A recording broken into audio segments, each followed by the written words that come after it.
and welcome back to the Cool Kitchen. I'm AC and this is Kira, and today I'm going to show you how to make gooseberry and lemon curd.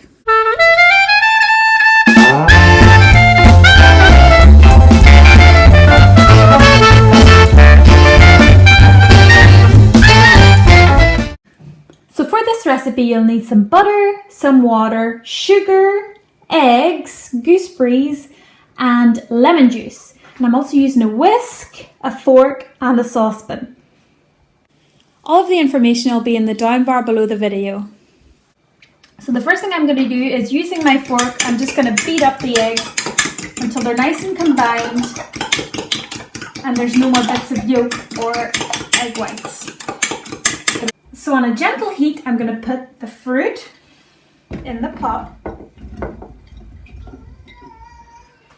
along with some water. I'm not topping and tailing them because it's not important at this point. We'll get rid of all that later. So you're going to cook this on very low heat until the fruit has broken down, and you could always mix with a wooden spoon in between. So when the gooseberries look like this, it's time to put them through a sieve.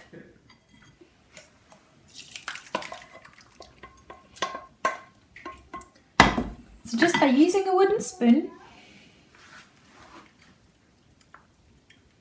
you push all of the juice and all of the flesh through the sieve. So again, on a very low heat, we're going to put this sieved fruit back in, and we're going to add the lemon juice, the sugar,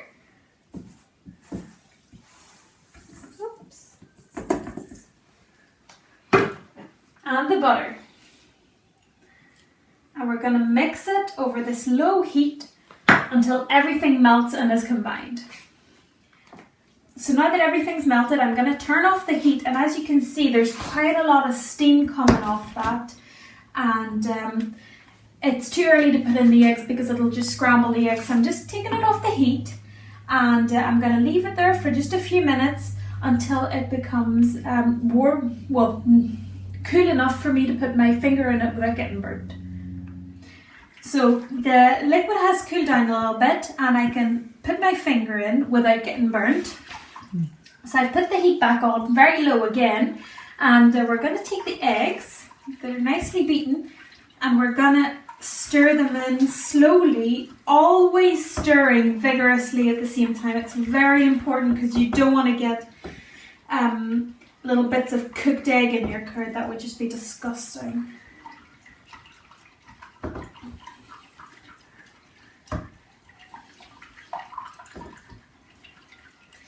And whenever I've incorporated all of these eggs, I'm going to keep stirring and stirring and stirring while it's heating up. And at first you're going to think you've ruined it because it's just not setting, but just keep stirring, and after 10 minutes, it's ready to take off the heat. So one thing I forgot to mention is, while you're cooking this during the 10 minutes, make sure you constantly check with your finger to see that it never gets too hot. If it does, turn down the temperature as soon as it starts feeling a little bit too hot on your finger. You don't want it to be just tepid. You want it to be quite warm, but just to the limit of whatever you can withstand the temperature of with the tip of your pinky. So that's a good tip to have. So as you can see, after 10 minutes of stirring over low heat, it's gotten a lot thicker, but it will thicken even more whenever it cools down. So let's transfer these to, first of all, this container,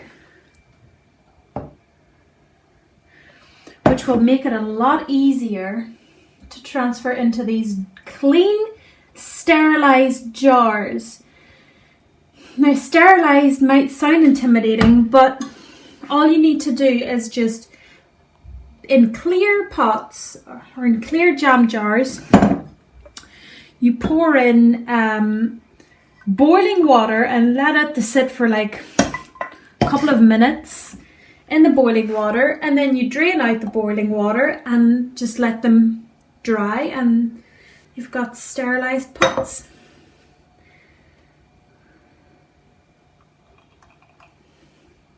Now all we need to do is seal them up and refrigerate them.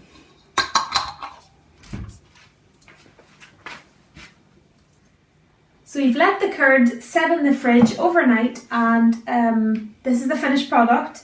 We also wanted to show you one that we've made previously with pink gooseberries or red gooseberries, and it turns into this lovely pink curd. So there's not much left of it because it's pretty tasty. So we're going to open this up, and we're going to get Hendrik to taste it for you and see if he likes it. So did you hear that? A nice little seal, because we bottled it whenever it was nice and warm. So Hendrik. Hello dear audience, welcome back to another tasting session with Hendrik. Good consistency, really nice look.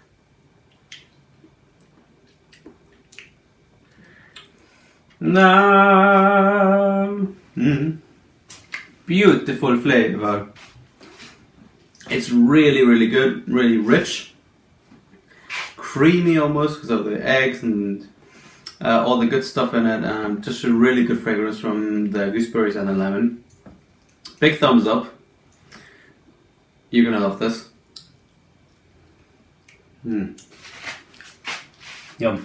So I hope you enjoyed this video. If you liked it, please give us a thumbs up, and follow us on all the social media, information in the down bar below. And see you next time. Bye! Your favourite tomatoes are, or where you've had your best tasting tomatoes, anywhere in the world. Once all your tomatoes are cut, just add the slices to a big bowl.